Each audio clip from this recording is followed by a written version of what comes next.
Hello everyone, my name is Neha. Welcome back to my channel. So आज हम type of tensor देखने वाले हैं कि कॉन्ट्रावेरिएंट कोवेरिएंट क्या होते हैं, इनमें क्या फिजिकल मीनिंग होता है, वो सब देखेंगे। ठीक है, इसके अलावा जो भी हमारे इंपॉर्टेंट रूल्स होते हैं टेंसर में जो आपके काम आएंगे वो देखेंगे। साथ में इन सभी टेंसर्स को यहाँ पर हम देखेंगे। इससे पहले मैंने टेंसर पर एक वीडियो बनाया, इसका लिंक मैं डिस्क्रिप्शन बॉक्स में जाकर दे दूंगी, अब वहाँ से उसको देख सकते हैं। तो let's get started. Before that, if you like my video, subscribe to my channel, press the bell icon and thumbs up button. Thank you. अब हम टाइप ऑफ टेंसर देखते हैं। तो टेंसर दो तरीके के होते हैं, एक तो होता है कॉन्ट्रावेरिएंट टेंसर और एक होता है कोवेरिएंट टेंसर। ठीक है, तो आपको कैसे समझ में आएगा कि वो टेंसर जो है वो कॉन्ट्रावेरिएंट है कि कोवेरिएंट, आपको देखते ही पता लगाना पड़ता है। तो क्या करना पड़ेगा आपको, जो भी टेंसर होता है यदि उसकी इंडेक्स ऊपर की तरफ इस तरह से हो, सुपर स्क्रिप्ट में हो, तो वो टेंसर जो होता है वो कॉन्ट्रावेरिएंट टेंसर होता है। और यदि इंडेक्स नीचे की तरफ हो इस तरह से सब स्क्रिप्ट में, तो उसको हम बोलते हैं कोवेरिएंट टेंसर। ठीक है, अभी इस तरह से कैसे लिखते हैं, क्यों लिखते हैं, वो मैं आपको बाद में बताऊंगी।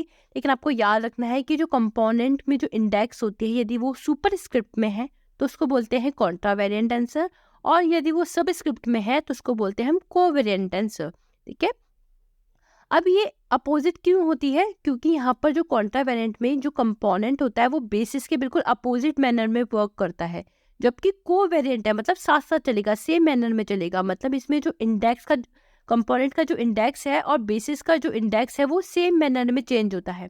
ठीक है, जैसे हमको पता है कि जो बेसिस होता है इस तरह से लिखते हैं हम बेसिस को ई, जैसे कि E1 कैप हो गया, E2 कैप हो गया, इसमें जो इंडेक्स है वो नीचे की तरफ है। ठीक है, सब स्क्रिप्ट में है। और लेकिन यहाँ पर कंपोनेंट का जो इंडेक्स होता है वो सुपर स्क्रिप्ट में होता है। तो यदि अपोजिट मैनर में चेंज हो गया ना, देखो ये तो कंपोनेंट और बेसिस यदि अपोजिट मैनर में चेंज हो रहे हैं, इंडेक्स अपोजिट मैनर में लिख रहे हैं, तो ये वाला जो टेंसर होगा एफ ऑफ आई, ये क्या होगा, कॉन्ट्रावेरिएंट टेंसर। लेकिन यदि बेसिस का जो इंडेक्स है और कंपोनेंट का इंडेक्स है वो सेम मैनर में चेंज हो रहा है, तो यहाँ पर जो अपन लिखते हैं एफ ऑफ आई या फिर ये भी जो टेंसर होगा वो क्या होगा, कोवेरिएंट टेंसर होगा। यदि वो इंडेक्स कंपोनेंट का इंडेक्स और बेसिस का इंडेक्स सेम है, मतलब सब स्क्रिप्ट में है, तो हम बोलेंगे इसको कोवेरिएंट टेंसर। और यदि कंपोनेंट का इंडेक्स सुपर स्क्रिप्ट में और बेसिस का इंडेक्स हमेशा से ये तो सब स्क्रिप्ट में ही रहता है, ये अपोजिट हो गए, अपोजिट मैनर में चेंज हो रहा है, तो इसका मतलब ये क्या है, कॉन्ट्रावेरिएंट टेंसर। ठीक है, अभी कैसा होता है ये तो हमने खाली समझने के लिए बोला, ये अपोजिट मैनर में इस तरह से लिखा हुआ है इसलिए ये कॉन्ट्रावेरिएंट है, और ये सेम मैनर में नीचे की तरफ लिखा हुआ है इसलिए सेम मैनर में चेंज हो रहा है, इसलिए ये क्या कोवेरिएंट टेंसर है। ये तो लिखने का एक वे है, लेकिन ये चेंज कैसे होते हैं उसको हम एक बार फिजिकल मीनिंग देखते हैं और फिर इसको अच्छे से समझेंगे। ठीक है, अब हम स्टार्ट करने वाले हैं कॉन्ट्रावेरिएंट और कोवेरिएंट की फिजिकल मीनिंग से। तो हमें पता है कि जो कॉन्ट्रावेरिएंट होते हैं उसमें जो कंपोनेंट होता है और जो बेसिस वेक्टर्स होते हैं वो अपोजिट मैनर में चेंज होते हैं। लेकिन कैसे चेंज होते हैं, आपको उसके लिए बेसिस वेक्टर पता होना चाहिए कि क्या होता है। यदि आपको नहीं पता है तो आप मेरा फर्स्ट वीडियो देख सकते हैं, वहाँ पर मैंने बेसिस वेक्टर के बारे में बताया है। ठीक है, तो स्टार्ट करते हैं। तो जो आपको पता होना चाहिए, हमारा कोऑर्डिनेट एक्सिस है एक्स और वाई, इसके बेसिस वेक्टर क्या होंगे, आई कैप और जे कैप। ठीक है, यहाँ पर हम एक वेक्टर को कंसीडर करते हैं, जैसे ए वेक्टर हो गया, तो ए वेक्टर को हम इस तरह से लिख सकते हैं 4 आई कैप और 8 के कैप। ठीक है, यहाँ पर 4 और 8 क्या है, कंपोनेंट है, और आई और जो जे कैप है, सॉरी, ये क्या हमारे बेसिस वेक्टर है। तो हमने एक वेक्टर को बेसिस के फॉर्म में लिख लिया है और कंपोनेंट के फॉर्म में लिख लिया है। ठीक है, ये 2D में हम लिख रहे हैं। और कोई भी चीज जिसमें हमें सिर्फ एक बेसिस चाहिए होता है वो क्या होता है, वेक्टर टेंसर होते हैं, मतलब 1 रैंक का टेंसर है ये। ठीक है, अब हम इसको देखते हैं कि ये यदि हम बेसिस को चेंज कर देते हैं, मतलब यदि हमने इस बेसिस को चेंज कर दिया है तो वेक्टर की कंपोनेंट में क्या फर्क आएगा। तो हम क्या करते हैं, इसकी बेसिस को चेंज कर देते हैं। वैसे हम 3D में भी ले सकते हैं, लेकिन हम क्या कर रहे हैं, थोड़ा सा सिंपल करने के लिए हम सिर्फ 2D में वेक्टर को कंसीडर कर रहे हैं। ठीक है, तो हमने क्या किया, बेसिस को चेंज कर दिया। हमने बोला कि जो ये आई डैश है वो बिल्कुल सेम है, किसके बराबर है, 2 आई कैप के बराबर है, क्योंकि हमें इनके बीच में रिलेशन तो पता होना चाहिए तभी तो हम कंपेयर कर पाएंगे। तो हमने बोला कि इसका जो डैश जो हमारा कोऑर्डिनेट सिस्टम है उसके जो बेसिस वेक्टर आई डैश है वो 2 आई के बराबर है, और यहाँ पर जो जे डैश है, जे है ये, ठीक है, जो जे डैश है वो किसके बराबर है, 4 जे के बराबर है। ठीक है, तो हम देखेंगे इसका वेक्टर क्या होगा, तो हमें इससे पता चल जाएगा ए डैश क्या हो जाएगा, क्योंकि ये I dash is equals to 2i है, तो इसको हम इस तरह से लिख सकते हैं 2i डैश प्लस ये हो जाएगा हमारा क्या 4j डैश। तो हमने देखा कि जैसे हमने ये जो आई इसको बढ़ाया, क्योंकि इसका जो बेसिस वेक्टर है क्या हो गया डबल हो गया, तो हमारा जो कंपोनेंट है वो क्या हो गया हाफ हो गया। यहाँ पर कंपोनेंट 4 था, अब इसका कंपोनेंट क्या हो गया 2 रह गया। यहाँ पर 8 था तो यहाँ पर कंपोनेंट क्या हो गया 4 ही रह गया। इसका मतलब जैसे ही हम हमारे बेसिस वेक्टर को डबल करते हैं तो हमारा कंपोनेंट उसका हाफ हो जाता है। ठीक है, तो कॉन्ट्रावेरिएंट टेंसर वो होते हैं जहाँ पर बेसिस को बढ़ाने पर हमारे कंपोनेंट क्या होते हैं अपोजिट मैनर में चेंज होते हैं या फिर उसके हाफ हो जाते हैं, तो उसको हम कॉन्ट्रावेरिएंट टेंसर बोलते हैं। ठीक है, तो कॉन्ट्रावेरिएंट क्या होते हैं जहाँ पर कंपोनेंट और जो बेसिस है वो अपोजिट मैनर में चेंज हो रहे हैं। ठीक है, इस तरह से, तो उसको हम बोलते हैं कॉन्ट्रावेरिएंट टेंसर, जहाँ पर जो हमारे कंपोनेंट होते हैं और जो एक्सेस होते हैं बेसिस होते हैं वो अपोजिट मैनर में चेंज होते हैं, तो उसको हम बोलते हैं कॉन्ट्रावेरिएंट टेंसर। ठीक है, अब हम जो कोवेरिएंट टेंसर होता है उसके फिजिकल मीनिंग को देखते हैं। कोवेरिएंट टेंसर क्या होता है, जिसमें कंपोनेंट और जो बेसिस होते हैं वो सेम मैनर में चेंज होते हैं। इसमें जो इंडेक्स होता है कोवेरिएंट टेंसर में वो सबस्क्रिप्ट में होता है और जो बेसिस होते हैं वो भी सबस्क्रिप्ट में लिखे होते हैं। तो आप कह सकते हैं कि कोवेरिएंट टेंसर में जो कंपोनेंट होता है और जो बेसिस होते हैं वो सेम मैनर में चेंज होते हैं। लेकिन कैसे चेंज होते हैं उसके लिए हम एक कोऑर्डिनेट सिस्टम लेते हैं, जिसके बेसिस को हम इस तरह से लिखेंगे एक्स कैप और वाई कैप। अब हम एक फंक्शन बनाते हैं, तो एक हम स्केलर फंक्शन का ग्रेडियंट लेते हैं इस तरह से।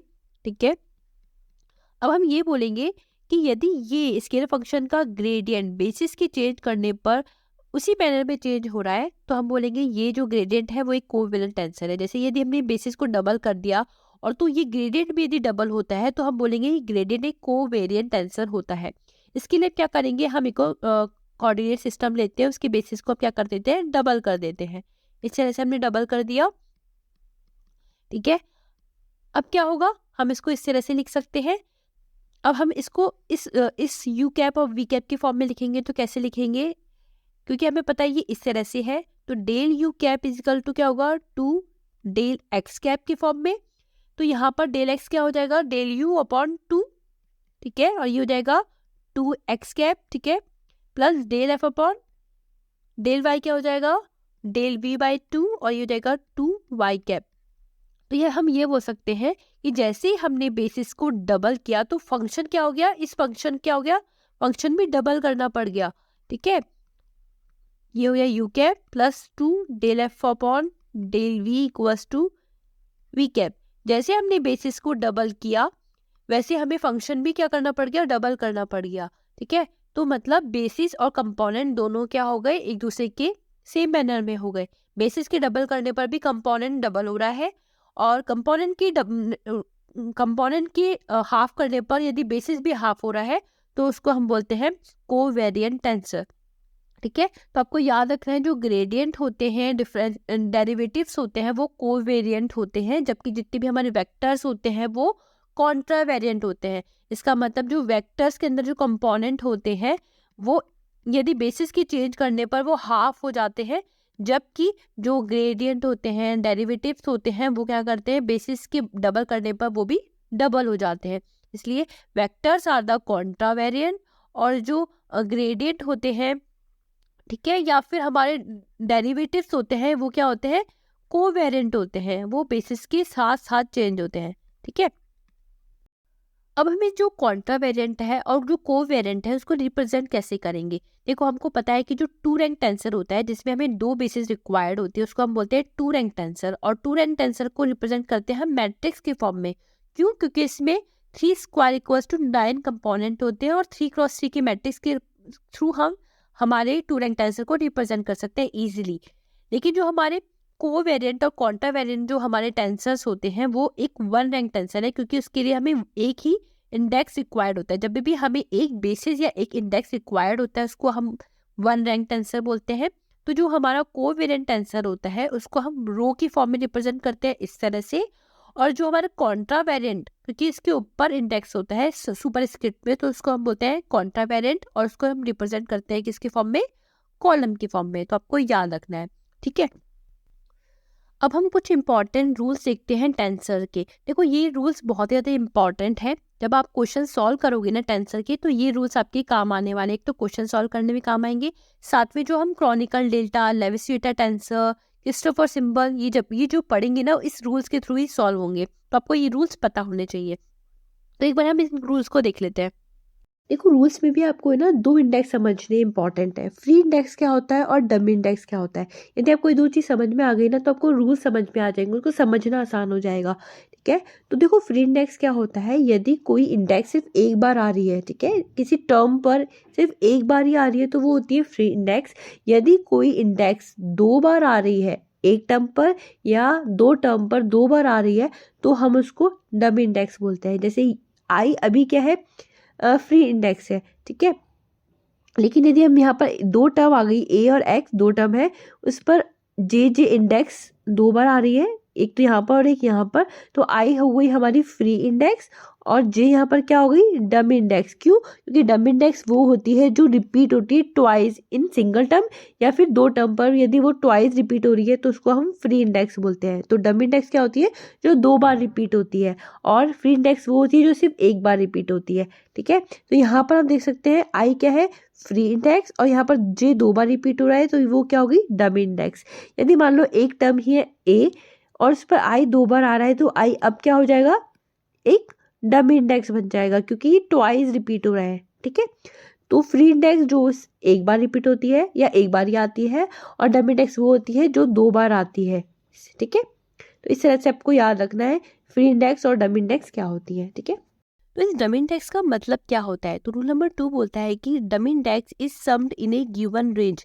यदि डमी इंडेक्स की रेंज गिवन है, तो इसका मतलब क्या होता है, इस तरह से लिखने का मतलब होता है कि हम वहाँ पर क्या करने वाले हैं, समीशन करने वाले हैं। हम टेंसर में कभी भी समीशन का साइन यूज नहीं करते हैं इस तरह से। यदि आपने इस तरह से लिखा हुआ देखा है और आपको समझ में आ गया कि यहाँ पर क्या है, डमी इंडेक्स है, तो हम यहाँ पर क्या करेंगे, डायरेक्ट ही समीशन करते हैं। जैसे मान लो आई दे रखा है हमको 1 2 3, तो हम क्या करेंगे, इस डमी इंडेक्स में पहले, क्योंकि डमी इंडेक्स है तो हम आई की जगह पहले जो भी नंबर्स हैं वो पुट करेंगे, फिर प्लस का साइन लगाएंगे, फिर सेकंड नंबर पुट करेंगे, फिर प्लस लगाएंगे, फिर थर्ड नंबर पुट करेंगे। तो इसका मतलब होता है बेसिकली समीशन। ठीक है, और कब तक, जब तक उसकी रेंज गिवन है। ठीक है, जैसे कि ए आई एक्स आई, इसमें आई क्या है, डमी इंडेक्स है, क्योंकि वो ट्वाइस रिपीट हो रहा है। तो हम यहाँ पर आई की रेंज 1 2 3 है, तो हम लिखेंगे A1 X1 plus A2 X2 plus A3 X3। ठीक है, तो डमी इंडेक्स जब भी आती है, इसका मतलब है कि हमें उसका समेशन करना पड़ेगा, उसको एक्सपेंड करना पड़ेगा। और कब तक एक्सपेंड करना पड़ेगा उसको समेशन के साथ, जब तक उसकी रेंज गिवन है। ठीक है, नंबर 3 क्या है, in equation free index should be both in left side and the right side. देखो हमने 2 इंडेक्स देखी है, फ्री इंडेक्स और डमी इंडेक्स। डमी इंडेक्स का मतलब होता है कि हमें समेशन करवाना होता है इन ए गिवन रेंज, और वो ट्वाइस रिपीट होती है। फ्री इंडेक्स सिर्फ एक बार रिपीट होती है, लेकिन यदि वो इक्वेशन में है तो आपको उसको दोनों तरफ लिखना इंपॉर्टेंट होता है। यदि आपके दोनों तरफ फ्री इंडेक्स नहीं आ रही है, तो वो इक्वेशन वैलिड नहीं होती है। ठीक है, तो आपको याद रखना है डमी इंडेक्स का मतलब है इसका समीशन। यदि इस तरह से मान लो, इसमें आप यदि ये वाली टर्म देखते हो, तो यहाँ पर ए और एक्स 2 टर्म है, जिसमें से इंडेक्स जे और जे 2 बार रिपीट हो रही है। इसका मतलब जे क्या हो गई, हमारी डमी इंडेक्स हो गई, और के क्या हो गई, हमारी फ्री इंडेक्स हो गई। ठीक है, अब ये जो डमी इंडेक्स इस तरह से लिखा हुआ है, इसका मतलब है कि जे की ये जो भी गिवन रेंज है 1 2, तो हमको इसको इस तरह से लिखना है, AK1 X1 plus AK2 X2। ठीक है, लेकिन ये के जो फ्री इंडेक्स है और ये इक्वेशन में है, तो आपको ये याद रखना है कि वो लेफ्ट साइड में भी आनी चाहिए एट एनी कॉस्ट। तो यहाँ पर इंडेक्स में आपको के लिखना पड़ेगा, तभी ये इक्वेशन वैलिड होगी, अदरवाइज नहीं होगी। तो यही बोल रहा है, in equation free index should be both in left side and the right side.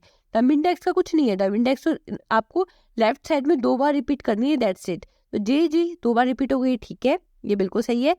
अब के फ्री इंडेक्स है, लेकिन ये इक्वेशन बन रही है, तो आपको के इधर लेकर आना है, तभी ये इक्वेशन वैलिड होगी। तो आपको इस तरह की टेंसेस में ये चीजें याद रखनी है। फ्री इंडेक्स और डमी इंडेक्स का बहुत इंपॉर्टेंट रोल होता है।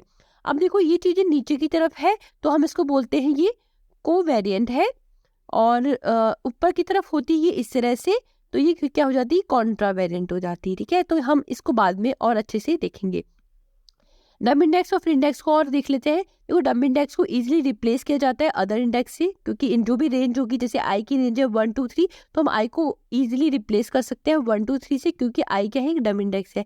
लेकिन यदि आई फ्री इंडेक्स बन जाता है, यदि एक बार ही आ रहा है ये, इस तरह से हम बोलते हैं, ठीक है।